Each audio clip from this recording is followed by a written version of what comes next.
करता है। लेकिन दोस्तों फिर सवाल ये उठता है कि अगर भगवान ने हमें बनाया तो फिर भगवान को किसने बनाया, भगवान कहाँ से आया? तो दोस्तों इस सवाल का जवाब खोजने से पहले मैं आपको कुछ दिखाना चाहता हूँ। दोस्तों ये हमारी पृथ्वी है जिसका डायमीटर करीब 13,000 किलोमीटर है। पृथ्वी से करीब 17 गुना बड़ा ग्रह नेपच्यून है।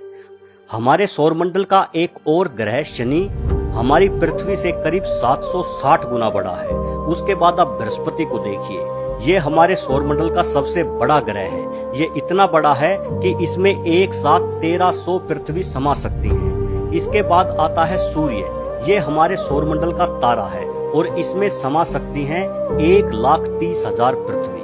है ना हमारा सूर्य बहुत बड़ा।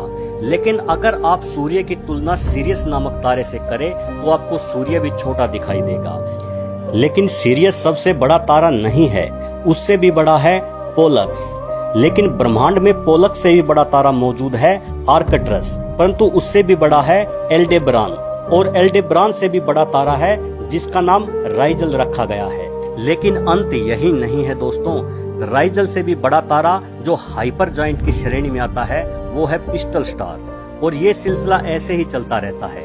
पिस्टल स्टार से बड़ा है एंटेरस, एंटेरस से बड़ा है बेटलजियस, उससे भी बड़ा है वी कैनिस मेजोरिस, और इन सबसे बड़ा है यू स्क्यूटी, और न जाने कितने ही अन्य अरबों खरबों तारे सिर्फ हमारी आकाश गंगा में है। दोस्तों यह है हमारी आकाश गंगा मिल्की वे।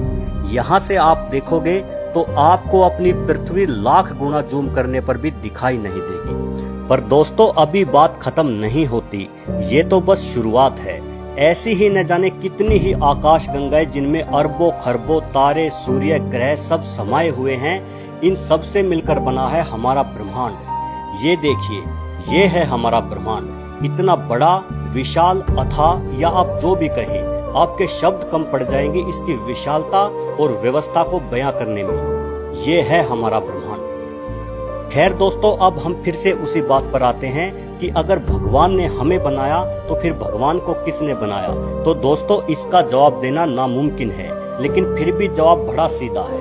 दोस्तों अगर आप गधे को ये समझाओगे कि थॉमस एडिसन ने बल्ब कैसे बनाया तो वो नहीं समझ पाएगा।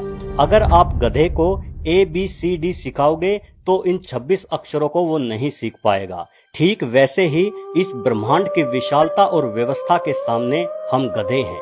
हम ये कभी नहीं समझ पाएंगे कि भगवान क्या है और उसने सृष्टि की रचना क्यों की है। भले ही भगवान ने हमें सभी जीवों से ज्यादा समझदार बनाया है, लेकिन भगवान ने हमें इतनी समझदारी नहीं दी कि हम ब्रह्मांड के रहस्यों को सुलझा सके। खुद को गधा कहलवाने पर बुरा मत मानना दोस्तों, पर सच कहूँ मुझे तो ऐसा लगता है कि हम गधे से भी ज्यादा गए गुजरे हैं, क्योंकि हम भगवान को लेकर आपस में ही लड़ते रहते हैं। हर धर्म के लोग कहते हैं कि मैं अपने धर्म की रक्षा कर रहा हूँ, अपने भगवान की रक्षा कर रहा हूँ। अरे भाई तू उसकी रक्षा कर रहा है जिसने ये विशाल ब्रह्मांड बनाया। अरे भाई इस सृष्टि में तेरी हैसियत ही क्या है? एक कीटाणु है तू, कीटाणु। तुझे क्या लगता है कि जो पल भर में तुझे खाक में मिला सकता है उसे तेरी रक्षा की जरूरत है? कोई कहता है यहाँ राम मंदिर बनेगा, तो कोई कहता है नहीं यहाँ मस्जिद बनेगी। अरे कीटाणुओं, नहीं जरूरत है उसे तुम्हारे मंदिर या मस्जिद की। नहीं आएगा वो तेरे मंदिर में या तेरे मस्जिद में रहने। वहाँ कोई अनाथ आश्रम बना लो भाई, बेसहारा बच्चों को सहारा मिल जाएगा और तुम्हारी लड़ाई भी खत्म हो जाएगी। मुस्लिम हिंदुओं को काफिर बोलते हैं और हज पर चले जाते हैं।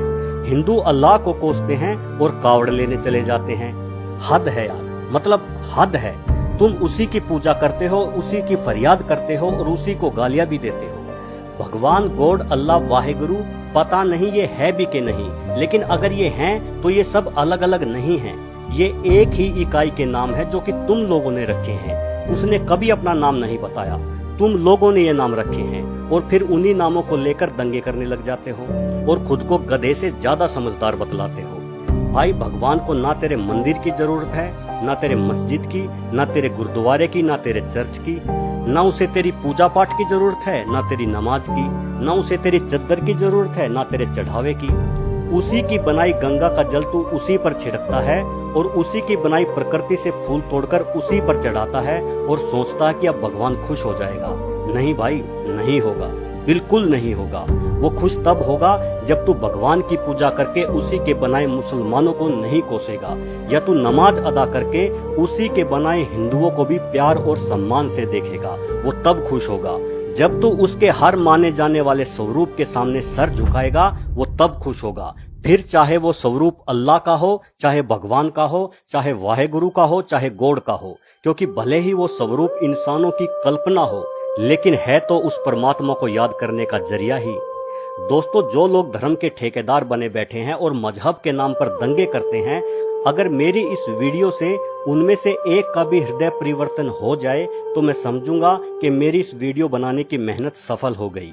भाइयों, अब भी समझ जाओ, अब भी मौका है, नहीं तो यह स्वर मान्य सत्य है कि जिसके नाम पर तुम झगड़ा करते हो, एक दिन जाना तो आखिर उसी के पास है।